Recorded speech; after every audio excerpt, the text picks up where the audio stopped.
Hello everyone, I am नवीन कुमार और यहाँ पर एक कंपनी है जिसका आज हम लोग देखने वाले हैं। कंपनी का जो नाम है वो है एक्स एक्स लिमिटेड। ये कंपनी जो है एरोस्पेस इंडस्ट्री जो होती है, जैसे ये फ्लाइट्स वगैरह देखते हैं हम लोग, एरोप्लेन्स वगैरह देखते हैं, उनके जो पार्ट्स होते हैं उनको बनाने का काम करती है। और ये काफ़ी प्रिसीजन वाला काम है, काफ़ी सटीक जो पार्ट्स होते हैं उनको बनाने का काम करती है। और वर्टिकली इंटीग्रेटेड मैन्युफैक्चरिंग इनकी फर्स्ट फैसिलिटी बनी हुई है। दैट मीन्स कि शुरू से लेकर के एंड तक जो असेंबली होती है वो पूरा का पूरा मैन्युफैक्चरिंग कंपनी के अंदर में ही होता है। सो दैट कि सारे के सारे जो पार्ट्स कंपनी बनाती है, बिकॉज वहाँ पर काफ़ी छोटे बड़े पार्ट्स, और एक जो कंपनी पूरा एक पार्ट बनाती है उसमें भी काफ़ी छोटे छोटे पार्ट्स लगे होते हैं, तो उस वहाँ पे प्रिसीजन का और असेंबली करके पूरा ये एरोस्पेस इंडस्ट्री की जो कंपनियां उनको प्रोवाइड करती है आज के दिन। राइट, तो काफ़ी आज जो इस पर्टिकुलर जो चीज़ का जो डिमांड है मार्केट के अंदर में काफ़ी ठीक ठाक है। और एंट्री बैरियर जो इस टाइप की जो कंपनी होती है वहाँ इस पर्टिकुलर सेक्टर के अंदर में एंट्री बैरियर बहुत ज़्यादा होता है, बिकॉज इनिशियल इन्वेस्टमेंट बहुत ज़्यादा चाहिए होता है और बहुत सारे अप्रूवल्स वगैरह भी चाहिए होते हैं। राइट, तो उस पर्टिकुलर सेक्टर में ये कंपनी काम करती है। राइट, तो ये इसके पास में जो है बेनिफिट्स देखने को मिलते हैं। आज के दिन जो इस कंपनी का आईपीओ खुलने वाला है 3 दिसंबर से 5 दिसंबर के बीच में, 124 का इन्होंने अपर बैंड यहाँ पर सेट किया, दैट मीन्स प्राइसिंग सेट की है। और 921 सीआर ये कंपनी टोटल उठाना चाह रही है, जिसमें से 251 जो यहाँ पर देखने को मिल रहा है। एक सेकेंड में आपको दिखा देता हूँ।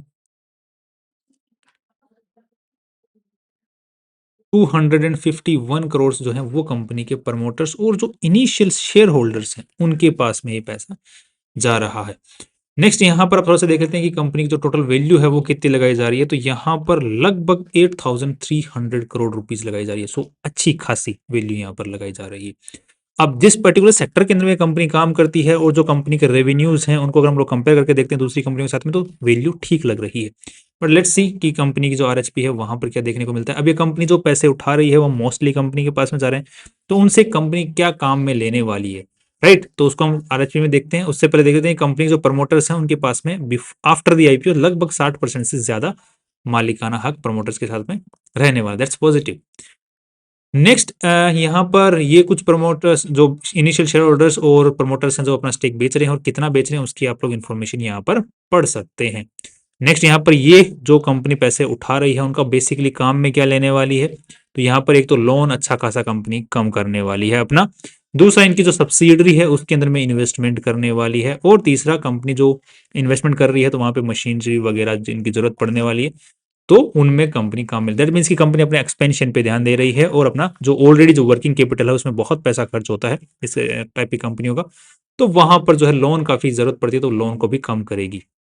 नाइस। नेक्स्ट अब ये प्रमोटर्स हैं जिनके पास में बिफोर द आईपीओ 63% मालिकाना हक था, आफ्टर द आईपीओ अबाउट 60% रह जाने वाला। That's again okay.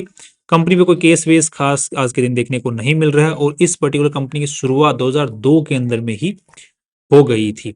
राइट, इन्होंने काफी अपने नाम जो है वो बहुत बार चेंज किए हैं।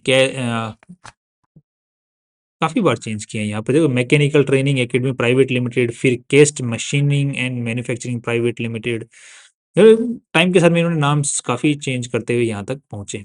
ये कुछ माइलस्टोन्स हैं जिनको आप लोग आराम से रीड कर सकते हैं, जो इन्होंने अचीव किए कि इन्होंने कब अपना एक्सपेंशन कब कब कहाँ कहाँ पे किया, किस तरीके से इन्होंने नई फैसिलिटी खोली, कहाँ पे खोली, कौन से पर्टिकुलर नए फील्ड के अंदर में इन्होंने काम चालू किया। अब आज के दिन ये जो प्लास्टिक के टॉयज हैं उनको भी बनाने का काम करती है। अब ये मेरे को समझ में नहीं आया कि प्रिसीजन वाली कंपनी टॉयज के अंदर में क्या करे, बट पॉइंट है कि अगेन प्रिसीजन वाली कंपनी किसी भी सेक्टर के अंदर में जहां पर मैकेनिकल जो पार्ट्स जो बनते हैं, पार्ट्स बनने का काम होता है वहां पर काम कर सकती है, तो ये उसमें भी काम कर रही है। अब थोड़ा थोड़ा ये देखने को भी सुनने को भी मिल रहा है कि कंपनी जो है वो डिफेंस सेक्टर के अंदर में जो जो कंपोनेंट्स होते हैं, क्योंकि वहां पे भी प्रिसीजन का काम है, तो उसके अंदर में भी घुसने का काम कर सकती है, वहां पे भी काम चालू कर सकती है। तो ये काफ़ी बड़ा नाम हो जाएगा कंपनी के लिए, काफ़ी बड़ा काम हो जाएगा, डिफेंस सेक्टर में भी आ जाएगी, बिकॉज़ आज के दिन भी प्राइवेट सेक्टर के लिए काम कर रही है, धीरे-धीरे डिफेंस की तरफ भी आ सकती है। राइट, ये कंपनी के कुछ सब्सिडरीज़ आपके सामने देखने को मिल रही हैं। लगभग 9 सब्सिडरीज़ हैं डायरेक्ट, और यहाँ पर स्टेप डाउन सब्सिडरीज़ हैं 7। राइट, इनको भी आप लोग देख सकते हैं, मगर इनकी सब्सिडरी से इनका ठीक-ठाक रेवेन्यू भी देखने को मिल रहा है। सभी से नहीं मिल रहा, बट कुछ से मिल रहा है। नेक्स्ट यहाँ पर आज के दिन इस कंपनी को जो डायरेक्शंस दे रहे हैं उनका नाम है अरविंद शिवपुत्र शिवपुत्रप्पा मेलिगेरी। अगर मैं नाम गलत पढ़ पा रहा हूँ तो आई एम सॉरी। एंड यहाँ पर इनके पास में जो एज है 57 की देखने को मिल रही है, और जो एक्सपीरियंस देखने को मिल रहा है वो यहाँ पर हम देख सकते हैं 25 ईयर्स का इसी सेक्टर का इनके पास में एक्सपीरियंस देखने को मिल रहा है। राइट, नेक्स्ट अब थोड़ा सा देख लेते हैं कि कंपनी जो लोगोज वगैरह, जो नाम वगैरह जो यूज करती है, उनको आज के दिन रजिस्टर करवा रखा है, और कंपनी के पास में वर्ल्ड वाइड यहाँ पर ग्रांटेड है ये लोगो यूज करने का। कंपनी की जो आज के दिन फैसिलिटीज वगैरह हैं, जो सॉरी जो फैसिलिटीज की जो प्रोडक्शन कैपेसिटी है, उसके हिसाब से कंपनी 60% इंडिया के अंदर में 66% पे काम कर रही है, 24% पे फ्रांस वाली जो फैसिलिटी है उसमें काम कर रही है, 14% यूएसए, फिर इंडिया की दूसरी जो फैसिलिटी है उसमें 20% की कैपेसिटी पे काम कर रही है। सो बेसिकली देखा जाए तो अच्छा काम इनके पास में, प्रोडक्शन कैपेसिटी अच्छी खासी पड़ी हुई है। बट द पॉइंट अगेन, अलग अलग फैसिलिटी के अंदर में अलग अलग प्रिसीजन वाले कंपोनेंट्स ही बन सकते हैं। तो अगर इनको किसी और दूसरे पर्टिकुलर कंपोनेंट्स को बनाने का काम करें तो वहां पर इनको अलग फैसिलिटी खोलनी पड़ती है। तो इसीलिए आपको यहाँ पर उतार चढ़ाव देखने को मिल रहा होगा। अब ऐसा तो है नहीं कि खिलौने बनाने तो किसी भी फैसिलिटी में बनाने चल लो, ये बहुत ही ज्यादा जो है सटीकता का काम देखने को मिलता है। और ये सारे कंपोनेंट्स आप लोग जैसे देखते हैं फ्लाइट्स के अंदर में, ये पार्ट्स कंपनी आज के दिन बनाती है। नेक्स्ट यहाँ पर जो कहाँ से कितना रेवेन्यू आ रहा है, तो आज के दिन हमें देखने को मिल रहा है कि इंडिया के अंदर से अच्छा खासा रेवेन्यू इनको देखने को मिल रहा है, मेजोरिटी इंडिया से आ रहा है। उसके अलावा फ्रांस से, यूएसए से भी ठीक ठाक देखने को मिल रहा है। राइट, तो इनकी सब्सिडरीज हैं वहाँ पर, और वहीं पर इनकी फैसिलिटीज़ भी हैं, तो वहाँ से भी रेवेन्यू देखने को मिल रहा है। और ये इनकी जो ऑफिसेज हैं कहाँ कहाँ पे लोकेशंस, उनको आप लोग पढ़ सकते हैं। राइट, नेक्स्ट अब थोड़ा सा देख लेते हैं कि कंपनी का जो बैलेंस शीट है वो क्या बोल रही है हमें आज के दिन। राइट, तो उसको देखने के लिए हमें यहाँ पर चलना पड़ेगा हियर कि रेवेन्यूज जो हैं वो, उनको देखने से पहले एक बार बैलेंस शीट पे चल लेते हैं। बैलेंस शीट में कितना पैसा इस पूरी कंपनी में लगा हुआ है, तो यहाँ पर देखने को मिला 2134 करोड़ रुपीज इस पूरी कंपनी में आज के दिन लगे हुए हैं। जिसमें से अगर हम लोग इन्वेस्टर्स का पैसा देखते हैं कि इन्वेस्टर्स का पैसा कितना लगा हुआ है, राइट, बिकॉज अल्टीमेटली हमें वो भी तो मेन मायने रखती है हमारे लिए बात। तो यहाँ पर इन्वेस्टर्स का पैसा लगा हुआ है 804 करोड़ रुपीज। इससे हमें पीबी रेशियो देखने को मिलता है। सो 8000, सो लगभग 10 के आसपास का पीबी रेशियो देखने को मिलता है। 10, सो 10 का पीबी रेशियो अगर हम लोग इसको कंपेयर करके देखते हैं ऑलरेडी जो लिस्टेड कंपनी जो सिमिलर सा ही काम करती है, तो उसका जो पीबी रेशियो है वो 7 का देखने को मिलता है। तो वैल्यू पीबी रेशियो वाइज अगर देखा जाए तो बिफोर द आईपीओ ज्यादा लगाई है, बट आफ्टर द आईपीओ हमें चेक करनी है, बिकॉज वहां से एक्चुअल पिक्चर हमारे सामने आएगी। तो 670 करोड़ रुपए कंपनी के पास में और जा रहे हैं, तो 600 मान लो खर्चा वर्चा निकालने के बाद में। और कंपनी की जो नेटवर्थ है वो 800 करोड़ रुपए के आसपास में पहले से है, तो 1400 करोड़, 1400 करोड़ के हिसाब से अगर देखने,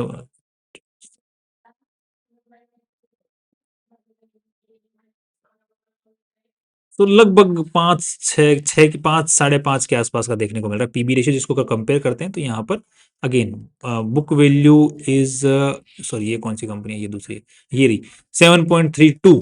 तो लगभग हमें देखने को मिल रहा है कि हाँ वैल्यू यहाँ पर 2 पीबी की छोड़ी है। दैट मीन्स की ग्रोथ का यहाँ पर चांस है, मतलब लिस्टिंग गेन का हमें चांस मिल रहा है लगभग 20-25% तक का, based on PB ratio.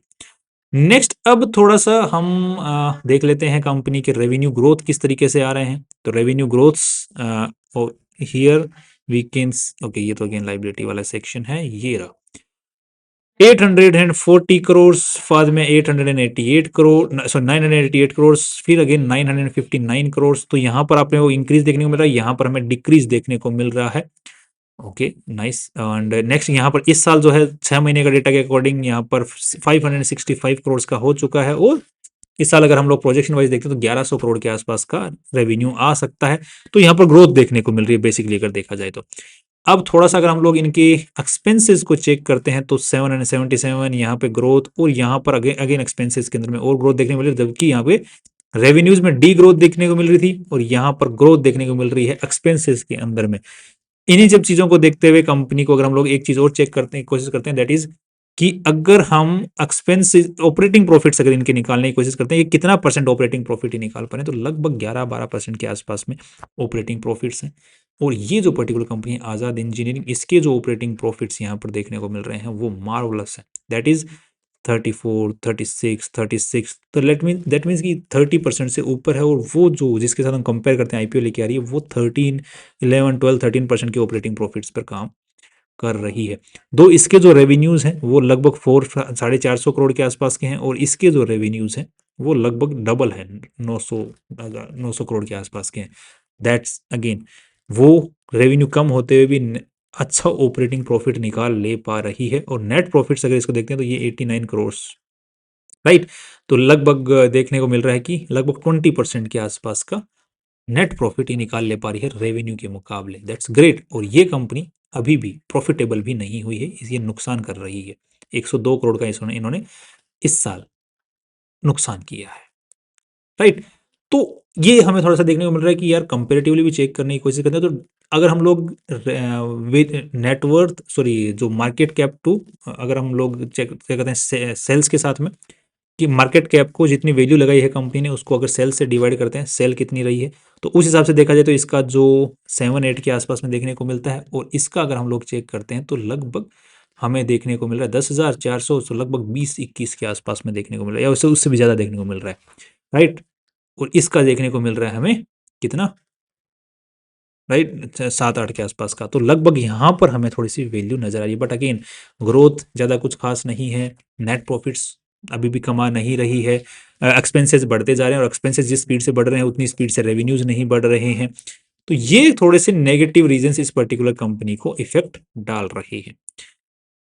Next अब थोड़ा सा हम कैश फ्लो देख लेते हैं। कैश फ्लो के हिसाब से अब नेट प्रॉफिट्स कमा नहीं रही है, तो कैश फ्लो जो है यूजुअली तो नेगेटिव रहना चाहिए, बट लेट्स सी। तो यहाँ पर देखने को मिल रहा है कि कैश फ्लो भी, अगर हम लोग पॉजिटिव सेंस के अंदर में कैश फ्लो को अगर देखने की कोशिश करें, तो यहाँ पर कंपनी कैश फ्लो भी नेगेटिव में ही है, अच्छा नहीं है, ठीक नहीं है, राइट। अब अब इस कंपनी के अंदर में हमें वैल्यू नजर आ रही है। हाँ, अगर हम लोग लॉन्ग टर्म के हिसाब से और जो पर्टिकुलर सेक्टर प्रिसीजन के हिसाब से कंपनी काम करती है, और जो entry barrier, high entry barrier वाले सेगमेंट में कंपनी काम कर रही है, उन पर्टिकुलर चीजों को अगर देखते हुए मध्य उन चीजों को ध्यान में रखते हुए अगर हम लोग ध्यान देते हैं इस कंपनी के ऊपर में, तो वैल्यू तो है। और डिफेंस के सेक्टर में जा सकती है, और इसके बाद में बहुत सारे अलग अलग ऑप्शन यहाँ पर हैं। तो उन सेक्टर्स को, अपॉर्चुनिटीज को, आने वाले जो अपॉर्चुनिटीज हैं उनको देखते हुए रेवेन्यू ग्रोथ को, की रेवेन्यू कैचअप कर लेगी टाइम के साथ में, उन प्रोबेबिलिटीज को, उन पॉसिबिलिटीज को जो आने वाली हैं उनको देखते हुए अगर हम लोग वैल्यू देखते हैं, और पीबी रेशियो को देखते हुए अगर हम लोग वैल्यू देखने की कोशिश करते हैं, तो यहाँ पर जरूर हमें वैल्यू नजर आती है।